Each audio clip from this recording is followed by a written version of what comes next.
Welcome to the Slop Farm. Enjoy the video. You start by installing and signing in so your files sync automatically. This avoids lost edits. Once done, open the app and tap plus to create or tap an existing file to edit.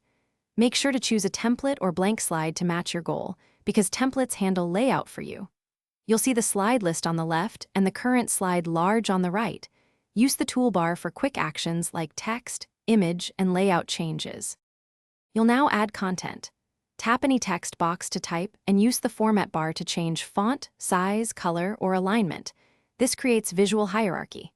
Once comfortable, tap plus image or video to import media from device or cloud.